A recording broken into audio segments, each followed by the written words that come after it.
بسم اللہ الرحمن الرحیم۔ السلام علیکم ناظرین۔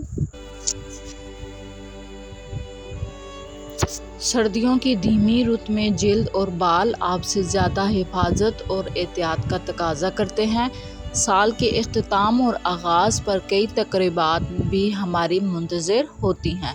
ایسے میں باورچی خانے میں موجود سرسوں کا تیل کمال دکھا سکتا ہے اور آپ کے بال اور جلد اس کے استعمال سے دمک سکتے ہیں۔ سرسوں کا تیل نہایت مفید ہے، جبھی تو ہماری نانی دادیاں اسے استعمال کرتی تھیں، لیکن آج کل کی لڑکیاں اپنے بالوں کو تیل سے دور ہی رکھتی ہیں۔ لیکن سرسوں کا تیل اپنی افادیت کے اعتبار سے اتنا اہم ہے کہ بال اور جلد دونوں کی شادابی میں رنگ جماتا ہے۔ غسل سے قبل سرسوں کے تیل کا مساج صدیوں پرانا رواج ہے۔ آپ جسم کے خشک حصوں پر سرسوں کے تیل کی مالش کرنے کے بعد غسل کریں، فرق نمایاں ہوگا۔ شمس یعنی دھوپ سے جلس کر متاثر ہونے والی جلد کی رنگت کی درستگی کے لیے سرسوں کا تیل بیسن، دہی اور لیموں کے رس کے ساتھ ملا کر جسم پر لگا لیں۔ بہترین باڈی پیک ہے اور جلد کی رنگت کو نکھارتا ہے۔ سردیوں کے دوران جلد پر خشکی کے چکتے پڑ جاتے ہیں۔ اگر آپ کو کسی تقریب میں شرکت کرنا ہے تو یہ چکنے بہت برے محسوس ہوتے ہیں۔ ایسی صورتحال میں سرسوں کے تیل کے چند قطروں کو چہرے پر مل لیں، چند منٹ بعد چہرہ دھو لیں۔ کیل مہاسے اور سفید کیلوں سے نجات۔ چہرے پر موجودگی سفید کیلوں کی وجہ دراصل بالوں کی جڑوں میں موجود چربیلے غدود سے کثیر مقدار میں چربیلی رطوبتوں کا پیدا ہونا اور بالوں میں موجود کیراٹین نامی پروٹین کی وجہ سے ان رطوبتوں کا جلد پر صحیح انداز میں خارج نہ ہونا، کیونکہ ان چربیلی رطوبتوں کے جلد پر جمے رہنے سے فضا میں موجود بیکٹیریا جلد پر حملہ آور ہو کر ان شفاف رطوبتوں کو چربیلے تیزابوں میں تبدیل کرتے ہیں۔ اسی وجہ سے یہ غیر مؤثر شفاف رطوبت سیاہی یا سفیدی مائل ہو کر جم جاتی ہے، جو بر وقت مناسب صفائی نہ کرنے کی وجہ سے کیل مہاسوں یا سفید کیلوں کی صورت میں جلد پر نمایاں ہوتی ہے۔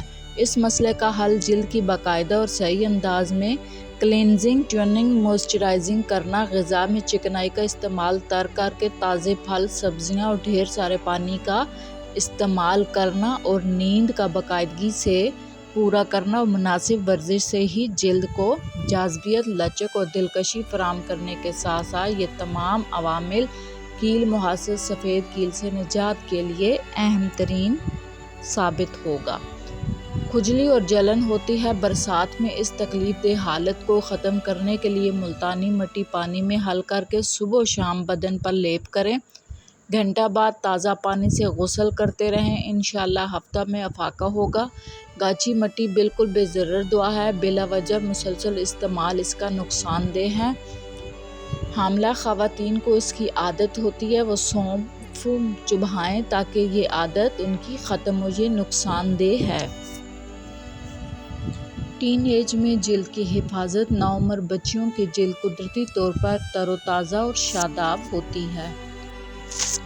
نوعمر بچیوں کی جلد قدرتی طور پر تر و تازہ اور شاداب ہوتی ہے، لہٰذا انہیں چاہیے کہ وہ اپنی جلد کی اس فطری شادابی کو میک اپ کے نت نئے تجربات کی نظر نہ ہونے دیں اور اسے میک اپ اور فاؤنڈیشن کی باری تہوں سے آلودہ نہ کریں تو بہتر ہے، کیونکہ یہ چہرے کے مسامات کو بند کر کے ایکنی کا سبب بن جاتے ہیں، جس سے جلد عمر رسیدہ اور بے رونق دکھائی دیتی ہے۔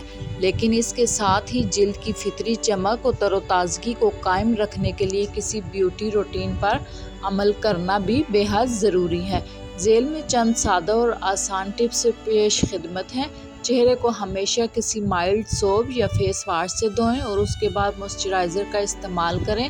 گھر سے باہر جانے سے قبل سن سکرین لوشن کا استعمال کبھی مت بھولیں۔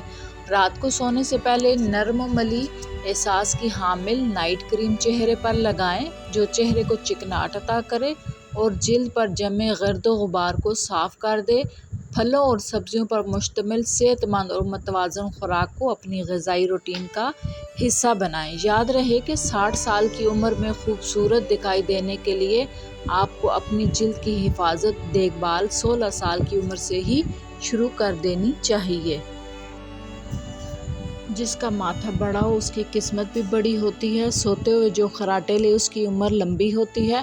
جو روٹی کے درمیان پانی پیے وہ کبھی بوڑھا نہیں ہوتا۔ جو صبح جلدی اٹھ جاتا ہے کبھی بیمار نہیں ہوتا۔ ہنستے وقت جس کے آنسو آئیں وہ کامیاب ہوتا ہے۔ جو ٹھنڈا پانی پیتا ہے اس کے دانت جلد خراب ہوتے ہیں۔ جو رات کو دودھ پیتا ہے اس کا رنگ خراب نہیں ہوتا۔ جو چلتے وقت پانی پیتا ہے سستی اس کے اندر نہیں ہوتی۔ جو زیادہ تیز چلتا ہے اس کا دماغ ہلاکت تیز ہوتا ہے۔ جو زیادہ دیر خاموش رہتا ہے بہت ذہین ہوتا ہے۔ جس کو غصہ آئے وہ دماغ اس کا اکثر خراب ہوتا ہے۔ جو پاؤں پر تیل لگاتا ہے وہ بیمار بہت کم ہوتا۔ جو کھانا کم کھاتا ہے اس کا پیٹ بھی باہر نہیں آتا۔ جو پانی کم پیتا ہے اس کے گردے جلد خراب ہوتے ہیں۔ جو زیادہ بولتا ہے اس کی دلیل کوئی وزن نہیں رکھتی۔ جو ہر بات پر قسم اٹھائے وہ جھوٹا انسان ہے۔ مرچ مسالے زیادہ کھانے والے کو الرجی ہوتی ہے۔ زیادہ دھوپ میں بیٹھنا جلد کی نرمی کو ختم کرتی ہے۔ جو میٹھا زیادہ کھاتا ہے عمر جلدی بڑھتی ہے۔ جو آلو زیادہ کھائے اس کا وزن بڑھتا ہے۔ ادرک کھانے والا بندہ کبھی بیماری کا منہ نہیں دیکھتا۔ ادرک کھانے سے بدن تر و تازہ اور سرخ رہتا ہے۔ سرخ شلجم کھانے والے میں خون کی کمی نہیں ہوتی۔ گنے کا رس پینے والے کا گلا خراب نہیں ہوتا۔ نمکین پانی پینے والے کا پیٹ کبھی خراب نہیں ہوتا۔